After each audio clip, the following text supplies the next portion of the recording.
Hello friends, कैसे हो सभी लोग। उम्मीद करते हैं सब लोग अच्छे होंगे और अच्छे से क्लास कर रहे होंगे।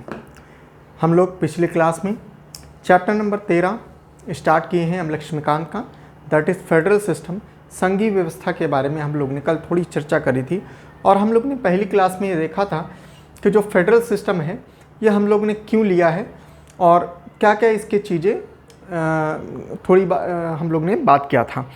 आज हम लोग जो है ये फेडरल स्ट्रक्चर जो है हमारा फेडरल स्ट्रक्चर के बारे में और यूनिटरी फीचर्स के बारे में हमारा जो कॉन्स्टिट्यूशन है उसका जो फेडरल सिस्टम है और उसका जो यूनिटरी फीचर्स है इसके बारे में हम लोग इसके फीचर्स के बारे में आज डिस्कस करेंगे।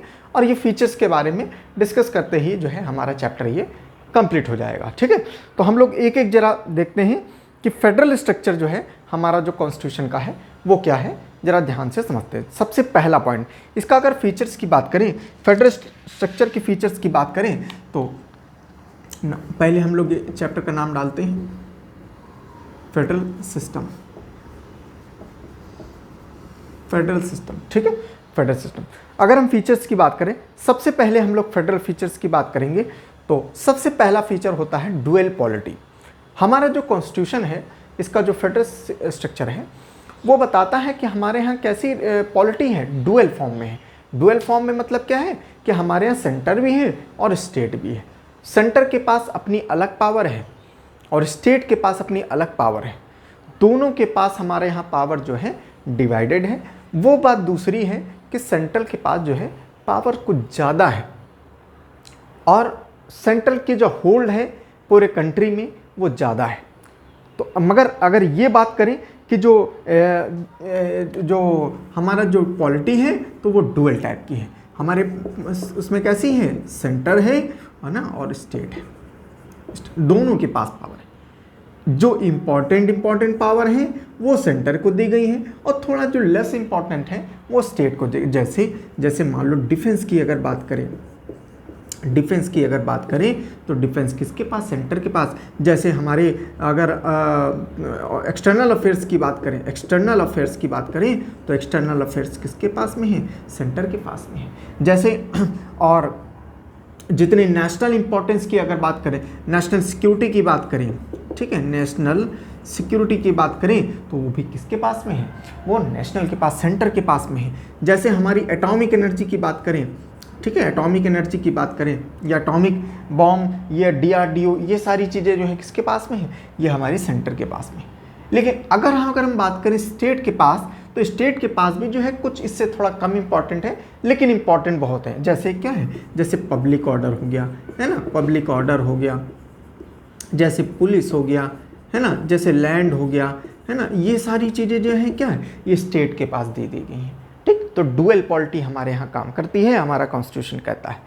दूसरा अगर फीचर्स की बात करें तो हमारे कॉन्स्टिट्यूशन में रिटन कॉन्स्टिट्यूशन है। रिटन कॉन्स्टिट्यूशन, और रिटन ही नहीं, हम लोग ने देखा है कि हमारे देश का जो संविधान है पूरी दुनिया का सबसे बड़ा लिखित संविधान है, सबसे बड़ा लिखित संविधान है। 395 आर्टिकल जो है मूल रूप से जो हुए 395 आर्टिकल, आज तो बहुत ज़्यादा बढ़ गए हैं संशोधित करके, लेकिन 395 आर्टिकल उसमें थे। तो सबसे बड़ा लेंथीएस्ट कॉन्स्टिट्यूशन हमारे पास है इसमें। ठीक है, डिवीज़न ऑफ पावर्स, अगर हम पावर्स की बात करें तो डिवीज़न ऑफ पावर जो है हमारे कॉन्स्टिट्यूशन में देखने को मिलता है फेडरल स्ट्रक्चर के रूप में। ये फेडरल स्ट्रक्चर ही बताता है कि हमारे यहाँ सेंटर, केंद्र और राज्य दोनों के पास जो है पावर है, और दोनों के पास जो पावर है, सेंटर के पास भी पावर है, स्टेट के पास भी पावर है, और इनके जो है कुछ सब्जेक्ट्स जो है डिसाइडेड है। जैसे सेंटर है, हमारे यहाँ जो ये पावर की बात करें तो हमारे यहाँ 3 टाइप की लिस्टें हैं, एक यूनियन लिस्ट, ठीक है, एक है स्टेट लिस्ट और एक है कॉन्करेंट लिस्ट। ठीक है, कॉन्करेंट, ठीक है, संघ सूची, राज्य सूची और समवर्ती सूची। संघ सूची वो सूची है जिसमें जितने वो सब्जेक्ट रखे हैं जो नेशनल इंपॉर्टेंस के हैं, जिस पर केंद्र शासन करेगा, केंद्र नियम कानून बनाएगा। ठीक है, जैसे कौन, रेलवे, जैसे एटॉमिक एनर्जी, जैसे डिफेंस हो गया, जैसे एक्सटर्नल अफेयर्स हो गया, है ना। ये सारी जो मैटर हैं इन पर यूनियन लिस्ट यूनियन लिस्ट में ये सारे मैटर रखे हुए हैं और इन पर जो है केंद्र शासन ही करेगा। ठीक, स्टेट की बात करें तो स्टेट में यही पब्लिक ऑर्डर, पुलिस, लैंड, ये सारी चीज़ें क्या है स्टेट में आ जाती हैं। कॉन्करेंट लिस्ट वो आती हैं जिसमें जो है केंद्र भी बना सकता है नियम कानून और राज्य भी बना सकता है, जैसे एजुकेशन। ठीक है, जैसे क्या है एजुकेशन। एजुकेशन एक ऐसा सब्जेक्ट है जो संवर्ती में रखा गया है जिसमें केंद्र भी बनाता है। ठीक है, जैसे आप देखिए ना CBSE, NCERT की जो किताबें होती हैं, CBSE होता है central board of secondary education, है ना, स्टेट के अपने अलग अलग बोर्ड होते हैं। तो ये ऐसे सब्जेक्ट जो हैं जो कॉन्करेंट लिस्ट में रखे जाते हैं और ये इंपॉर्टेंट जो है आपको समझना है। ठीक, अब देखिए, अब यहाँ पर एक बात देखिए कि नो डाउट यूनियन लिस्ट तो यूनियन की है ही है, इस पर कानून कौन बनाएगा? यूनियन बनाएगा। स्टेट में कौन बनाएगा? राज्य बनाएगा। कोई इसमें दोनों में मतभेद नहीं है, यूनियन वाला यूनियन और केंद्र स्टेट वाला स्टेट बनाएगा। लेकिन जो कॉन्करेंट लिस्ट है इसमें जो सब्जेक्ट हैं इसमें कानून जो है दोनों बना सकते हैं, लेकिन अगर दोनों कानून में कोई कॉन्फ्लिक्ट होता है तो यूनियन का जो कानून होगा वो माना जाएगा। अगर हम सब्जेक्ट की बात करें तो करीब 98 सब्जेक्ट इस समय यूनियन लिस्ट में है। यूनियन लिस्ट की अगर बात करें तो 98 सब्जेक्ट जो है यूनियन लिस्ट में है। स्टेट लिस्ट में 59 सब्जेक्ट हैं, 59 सब्जेक्ट हैं स्टेट लिस्ट में। और अगर कॉन्करेंट की बात करें तो कॉन्करेंट लिस्ट में 52 सब्जेक्ट अभी प्रेजेंट की अगर बात करें तो इतने सब्जेक्ट जो हैं, ये चीज़ आप समझिएगा। ठीक है, next supremacy of, next feature है सुपरमेसी ऑफ कॉन्स्टिट्यूशन। जैसे मैंने बताया ये बहुत ही इम्पॉर्टेंट फीचर है। कॉन्स्टिट्यूशन जो है हमारे यहाँ सब कुछ एक किताब है कॉन्स्टिट्यूशन की, उस कॉन्स्टिट्यूशन की किताब के ही इर्द गिर्द सारी चीज़ें होती हैं। जितना भी पूरे देश का, पूरा देश जो चलता है वो केवल और केवल किससे चलेगा? ये कॉन्स्टिट्यूशन से ही चलता है। हमारा जो संविधान है वो संविधान ही सर्वोपरि है और उसके अलावा आप अगर कोई भी काम करते हो, चाहे वो संसद हो, अगर कोई ऐसे कानून बनाती है जो उससे अलग है, संविधान से अलग है, या संविधान के जो बेसिक स्ट्रक्चर है उससे अगर अलग है, तो जुडिशरी उसको रिव्यू कर सकती है और रिव्यू करके उसको नल एंड वॉइड मतलब उसको खारिज कर सकती है। समझ में आया? ठीक है, तो सुपरमेसी ऑफ हमारा कॉन्स्टिट्यूशन ही सब कुछ है। अगर अगली बात करें रिजिड कॉन्स्टिट्यूशन। रिजिड कॉन्स्टिट्यूशन मतलब क्या है कि मतलब थोड़ा कठोर है कॉन्स्टिट्यूशन। ऐसा कठोर नहीं है, हम बिल्कुल वही बात बोलेंगे जैसे कुम्हार होता है ना। कुम्हार ने आपने देखा होगा, कुम्हार जब घड़ा बनाता है ना, तो उसको ऊपर से मारता है और अंदर से जो है उसको ऐसे सहारा देता है। ठीक, बिल्कुल उसी प्रकार से। तो वो मार रहा है, इसका मतलब वो कठोर नहीं है। कुम्हार कठोर नहीं, वो उसको शेप दे रहा है। वो इतना बढ़िया उसको मार उसको पीट के उसको सपोर्ट दे रहा है, इतना उसको शेप बना रहा है ताकि वो शीतलता प्रदान करेगा। आने वाली जनरेशन को क्या करेगा? वो शीतलता प्रदान करेगा। उसमें जो है पानी रखा जाएगा, पानी का जो है सब लोग सेवन। ठीक, तो उसी प्रकार से बिल्कुल जो है हमारा संविधान थोड़ा रिजिड इस वजह से कहा जाता है क्योंकि अगर रिजिड नहीं होगा ना तो कोई भी आके उसको जो है संशोधित कर देगा, और संशोधित करने से क्या होगा कि हमारे जो संविधान में जो मूल बातें हैं, जो इतनी इंपॉर्टेंट बातें हैं, चाहे फंडामेंटल राइट हो, चाहे DPSP हो, ठीक है, तो ये सारी जो इम्पॉर्टेंट बातें हैं, अगर हमारा कॉन्स्टिट्यूशन रिजिड नहीं होगा तो कोई भी आके बहुत आसानी से उसको अमेंड कर देगा और अमेंड करके जो है वो सारी चीज़ें, मूल चीज़ें जो है वो ख़त्म हो जाएंगी। इस वजह से थोड़ा सा रिजिड बनाया गया है। इसको जो है अमेंडमेंट के द्वारा जो है चेंज किया जा सकता है। नो डाउट अमेंडमेंट भी जो है वो सिंपल मेजॉरिटी से भी हो सकता है, स्पेशल मेजॉरिटी से भी हो सकता है, और स्पेशल मेजॉरिटी विद स्टेट का कंसेंट भी जो है उसमें जो है आवश्यकता होती है। तो ये 3 प्रकार के जो अमेंडमेंट हैं, मैंने अमेंडमेंट वाली क्लास में जो है बहुत अच्छे से समझाया है।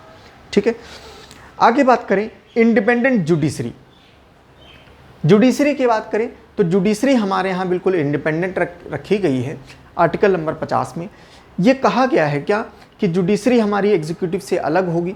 ऐसा क्यों किया गया है? क्योंकि अगर मान लो, देखो आप मैंने कल की क्लास में आपको बताया था कि जो हमारी लेजिस्लेचर है और जो एग्जीक्यूटिव है, ये आपस में जो है इनमें बहुत बढ़िया हार्मनी होती है। क्यों हार्मनी बनाई गई है? क्योंकि इनका जो काम है वो बहुत सुचारू रूप से चल सके। अगर इनको अलग कर देंगे तो सुचारू रूप से काम नहीं चल पाएगा, और होता भी है। आप देखिए जो लेजिस्लेचर होता है, मैंने कल एग्जाम्पल से आपको बताया था कि जैसे मान लीजिए इलेक्शन हुआ, इलेक्शन में एक पार्टी है, उस पार्टी को मेजॉरिटी मिल गई, मान लो उसकी 300 सीटें आ गई। अब वो 300 सीटें आई, उसको चाहिए कितनी, 243 मान लो सीटें चाहिए, 300 सीटें आ गई, बहुमत हो गई। अब इन्हीं का नेता जो है वो प्रधानमंत्री बनेगा। प्रधानमंत्री उन्हीं जो एमपी हैं, 300 एमपी हैं, इन्हीं एमपीओं में से क्या करेगा, अपनी कैबिनेट बनाएगा और अपनी काउंसिल ऑफ मिनिस्टर बनाएगा। तो ये कैबिनेट और काउंसिल ऑफ मिनिस्टर ये क्या है, ये एग्जीक्यूटिव है। और बाकी जो पूरा जो 300 लोग हैं ये क्या है, ये सब जो है एमपी हैं, लेजिस्लेचर इनको कहा जाएगा। ठीक है, लेजिस्लेचर, इसमें लोकसभा, राज्यसभा ये सब आएंगे। तो अब देखिए जो 300 लोग हैं, एमपी हैं, उन्हीं से तो कैबिनेट बनी, उन्हीं से तो काउंसिल ऑफ मिनिस्टर बने। तो क्या होगा, उनकी जो आइडियोलॉजी होगी, उनकी सोच जो होगी वो एक समान होगी। एक समान जब होगी तो प्रधानमंत्री अगर कोई भी योजना अगर लाना चाहेंगे, कोई काम जो है करना चाहेंगे, तो बहुत आसानी से जो है वो काम किया जा सकता है, कोई दिक्कत वाली बात नहीं होगी। लेकिन जुडिशरी को जो है अलग इस वजह से रखा गया है क्योंकि अगर जुडिशरी को भी एक में ले लेते तो क्या होता आप समझिए। अगर जुडिशरी को एक में ले लेते तो मान लो कोई ऐसा संसद में कोई ऐसा प्रधानमंत्री आ गया, मान लो, है ना, उसको जो है मान लो बहुत सारी चीज़ अमेंडमेंट करना चाह रहा है, और वो अमेंड करने की कोशिश में मान लो उसने बहुत ऐसी चीज़ें अमेंड कर दिया जो हमारे मूल रूप से बेसिक स्ट्रक्चर ऑफ कॉन्स्टिट्यूशन को जो है ख़राब कर रहा है। अब मान लो जुडिशरी भी उसी में सम्मिलित होती, सेपरेट ना होती, तो जुडिशरी क्या करती, अब चूंकि एक ही विचारधारा के हैं तो जुडिशरी भी जो है उसको जुडिशियल रिव्यू सही ढंग से जो है नहीं करती, जिसकी वजह से जो है हो सकता था कि हमारे कॉन्स्टिट्यूशन पर जो है खतरा आ सकता था। इसी वजह से जुडिशरी को सेपरेट रखा गया है, ताकि जो अगर कोई भी संसद में ऐसा कानून पास होता है जो कि बेसिक स्ट्रक्चर ऑफ कॉन्स्टिट्यूशन को जो है उसको घात करता है, तो वहाँ पर जुडिशरी उसको रिव्यू करेगी, और रिव्यू करने के बाद में उसको नल एंड वाइड मतलब उसको खारिज कर देगी। समझ में? इसी वजह से हमारे जुडिशरी जो है बिल्कुल सेपरेट रखा गया है। ठीक है, नेक्स्ट अगर अगला फीचर की बात करें, फीचर नंबर 7, बाय कैमरलिज्म। ठीक है, बाय कैमरलिज्म मतलब क्या है कि हमारे यहाँ बाय मीन्स दो। ठीक है, हमारे यहाँ एक बहुत स्ट्रॉन्ग सेंटर है और स्टेट भी है। ठीक है, सेंटर भी है, सेंटर के पास अपनी कुछ अलग पावर है, और सेंटर में क्या है, पार्लियामेंट है जिसमें लोकसभा है और राज्यसभा है। ठीक है, उसी प्रकार से स्टेट में विधानसभा है, विधान परिषद है, जहाँ जहाँ पर विधान परिषद है, नहीं तो वो मतलब जो है आप रख सकते हो, नहीं तो विधानसभा तो है ही है। ठीक है, तो ये दोनों को जो है एक बैलेंस करने के लिए ये चीज़ें बनाई गई हैं। तो हमारे यहाँ जो पार्लियामेंट में जो हमारे कॉन्स्टिट्यूशन है, कॉन्स्टिट्यूशन हमारा बाय कैमरलिज्म की बात करता है कि मतलब सेंटर में अलग होगा और स्टेट में अलग होगा।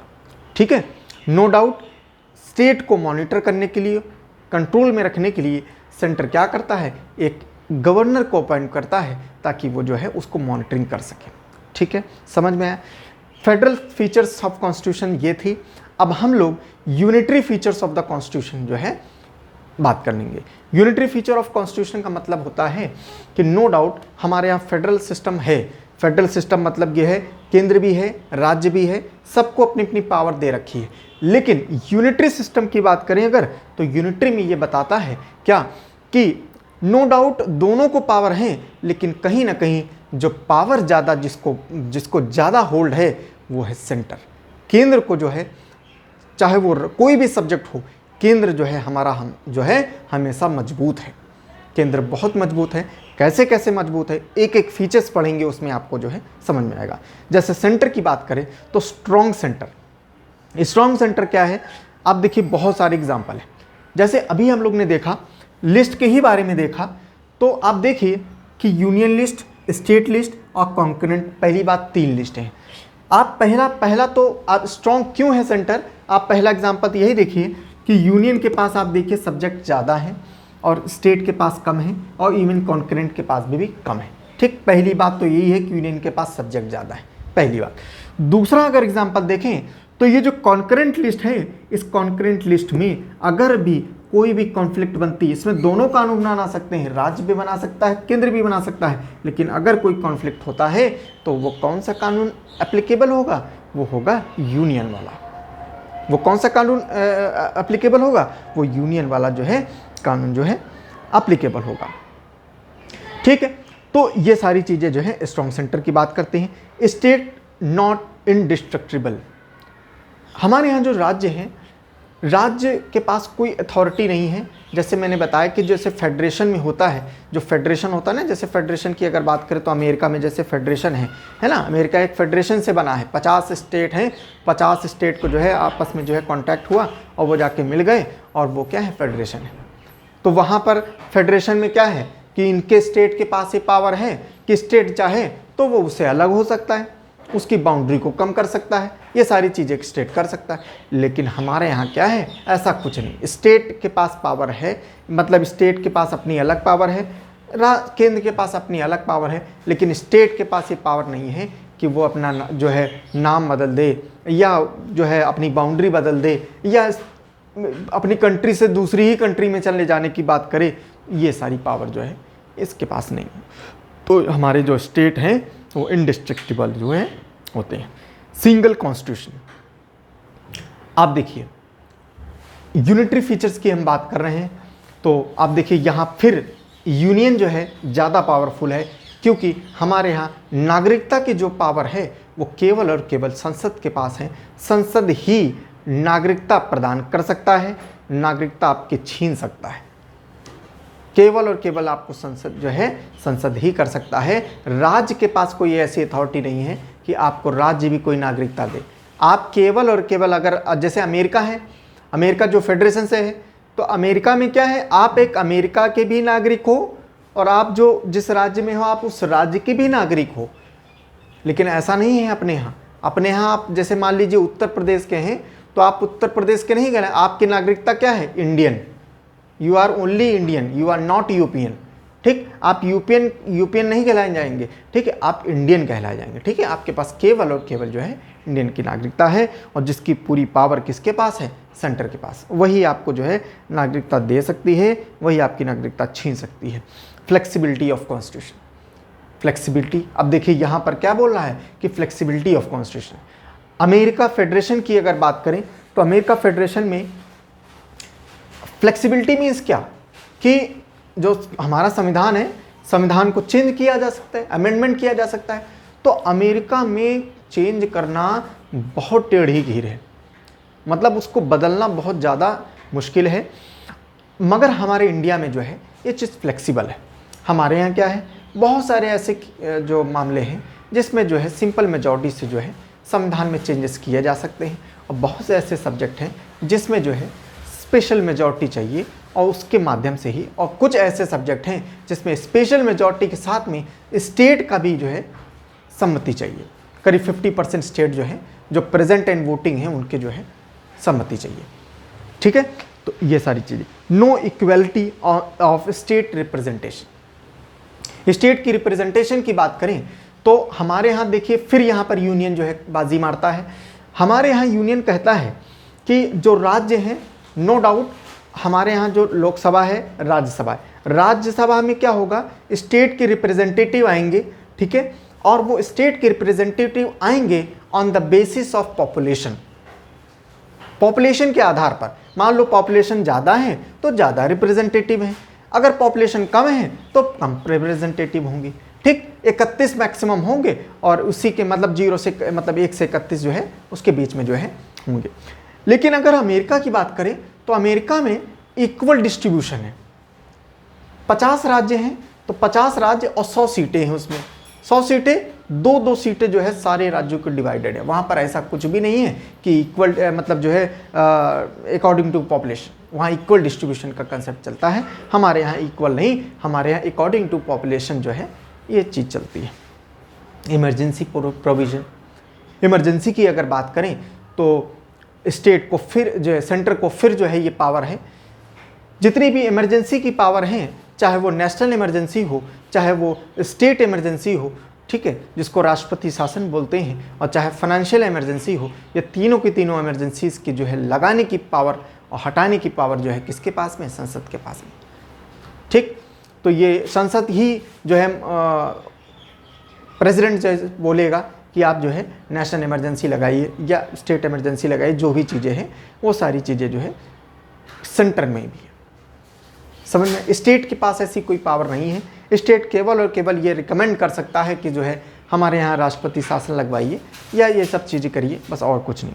ठीक है, सिंगल सिटीजनशिप, नागरिकता, सिंगल कॉन्स्टिट्यूशन, सिटीजनशिप पढ़ चुके हैं, सिंगल कॉन्स्टिट्यूशन। कॉन्स्टिट्यूशन की अगर बात करें तो हमारे यहाँ जो कॉन्स्टिट्यूशन है, फिर आप देखिए केवल और केवल एक कॉन्स्टिट्यूशन है। ऐसा नहीं है कि राज्य है तो राज्य के लिए अलग कॉन्स्टिट्यूशन, स्टेट के लिए अलग कॉन्स्टिट्यूशन, राज्य के लिए अलग कॉन्स्टिट्यूशन। जैसे आप देखिए बहुत सी जगह ऐसा होता है कि जो है राज्य के लिए जो है अलग कॉन्स्टिट्यूशन है और सेंटर के लिए अलग। हमारे यहाँ ऐसा नहीं, हमारे एक कॉन्स्टिट्यूशन है, उसी कॉन्स्टिट्यूशन में सारी चीज़ें दे रखी हैं कि यूनियन के पास कौन कौन सी पावर है, स्टेट के पास कौन कौन सी पावर है, और ऐसी कौन सी पावर है जिसमें कि दोनों के पावर है, जिसको कॉन्करेंट लिस्ट बोलते हैं। ठीक है, इंटीग्रेटेड जुडिशरी, जुडिशरी हमारी कैसी है, इंटीग्रेटेड। सबसे टॉप एपेक्स में कौन है, सुप्रीम कोर्ट, उसके बाद में हाई कोर्ट, उसके बाद में subordinate court, session court, district court, ये सारी चीज़ें जो है ये सब आते हैं। तो हमारे यहाँ 3 टियर सिस्टम, जुडिशरी सिस्टम जो है लागू होता है। सबसे टॉप पे सुप्रीम कोर्ट है, हाई कोर्ट है और सेशन और डिस्ट्रिक्ट कोर्ट है, लोअर कोर्ट जिसको बोलते हैं। All India services, all India services की भी अगर बात करें तो देखिए स्टेट की भी अपनी सर्विसेज हैं, पब्लिक सर्विस हैं, और सेंटर की भी ये पब्लिक सर्विस हैं। लेकिन ऐसी भी सर्विस हैं जो स्टेट और सेंटर दोनों की हैं, जिस पर कंट्रोल किसका होगा, सेंटर का होता है। जैसे ऑल इंडिया सर्विसेज, जैसे IAS, IPS, Indian forest services, ये सारी जो सर्विसेज जो हैं क्या हैं, ये सब क्या है, ये सेंटर ही मॉनिटर करता है। इनको रिक्रूटमेंट हो गया, इनका ट्रेनिंग हो गया, ये सारी चीज़ें जो है ये सब इस सेंटर के पास में जो है होती है। इंटीग्रेटेड ऑडिट मशीनरी, ऑडिट की अगर बात करें तो ऑडिट के केस में भी जो है स्टेट के पास अपनी अपनी मशीनरी होती है ऑडिट करने के लिए। लेकिन यहाँ पर भी देखा जाए तो अगर हम सेंटर की बात करें तो सेंटर के पास ऑल इंडिया जो है ऑडिट मशीनरी है, जिसको हम लोग कहते हैं controller and auditor general of India, CAG. CAG है हमारे पास, कैग है, और इसी कैग के माध्यम से जो है हम लोग जो सेंटर है वो सेंट्रल गवर्नमेंट की जितनी संस्थाएं हैं उनको भी जो है ऑडिट कर सकता है, और वो जो है स्टेट की जो संस्थाएं हैं उनको भी जो है ऑडिट करने के जो है पावर उसके पास है। Parliament authority over the state list, वो तो लिस्ट मैंने बताया जो कॉन्करेंट लिस्ट है उसमें तो आप बना ही सकते हो नियम कानून, और इमरजेंसी केस में भी जो पावर होती हैं वो सारी की सारी पावर, स्टेट की पावर जो है क्या हो जाता है, सेंटर के पास चली जाती है। लेकिन इसके अलावा भी सेंटर के पास ये पावर है कि वो जो चाहे, जो सब्जेक्ट में चाहे वो सब्जेक्ट में जो है वो कानून बना सकता है, स्टेट सब्जेक्ट में अमेंड करके। क्लियर है।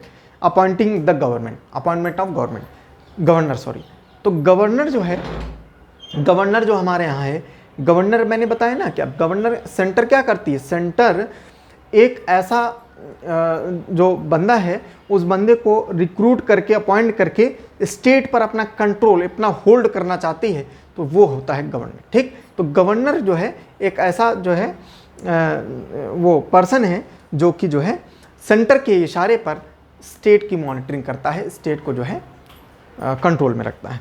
ठीक है। इंटीग्रेटेड इलेक्शन मशीनरी, मशीनरी की अगर बात करें तो यहाँ पर भी आपको यूनिटरी फॉर्म ऑफ मशीनरी देखने को मिलेगा। मशीनरी जो होती है इलेक्शन कमीशन ऑफ इंडिया, जो कि जो नेशनल जो लोकसभा के चुनाव होते हैं तो लोकसभा के चुनाव भी जो है इलेक्शन कमीशन ऑफ इंडिया कराता है, और उसके अलावा जितने स्टेट के भी जो इलेक्शन होते हैं वो भी इलेक्शन कमीशन ऑफ इंडिया ही कराता है। अगर हम राज्य के जो 3 टियर सिस्टम है, जैसे पंचायती राज हो गया, ठीक है, म्यूनिसिपैलिटीज़ हो गया, तो यहाँ पर जो इलेक्शन कमीशन होगा वो राज्य का इलेक्शन कमीशन जो है उसको कंडक्ट कराएगा। Over veto of state bill, state की बिल की अगर बात करें तो ये पावर देखिए आप फिर सेंटर के पास है। सेंटर ने बैठाया है स्टेट में किसको, गवर्नर को। अब कोई भी स्टेट का बिल होगा जाएगा सैंक्शन के पास, किसके पास, गवर्नर के पास। अब गवर्नर चाहे तो उसको जो है सैंक्शन दे सकता है, उसको अनुमति दे सकता है, और नहीं अगर चाहे तो वो क्या है, वो सीधे की सीधे होल्ड करके वो सीधे क्या कर सकता है, राष्ट्रपति को दे सकता है, और राष्ट्रपति इसको जो है अपना विदहोल्ड कर सकता है। तो ये जो हमारे फीचर्स थे, ये सारे फीचर्स जो है यूनिटरी फॉर्म ऑफ गवर्नमेंट जो कॉन्स्टिट्यूशन है उसके जो है हम लोग ने फीचर्स पढ़े। उम्मीद करता हूँ आपको सभी फीचर्स आपको समझ में आए होंगे, ठीक है। और अगर समझ में आए, सभी लोग चैनल को सब्सक्राइब करना, ठीक है, लाइक करना और शेयर करना, ठीक है। Thank you so much.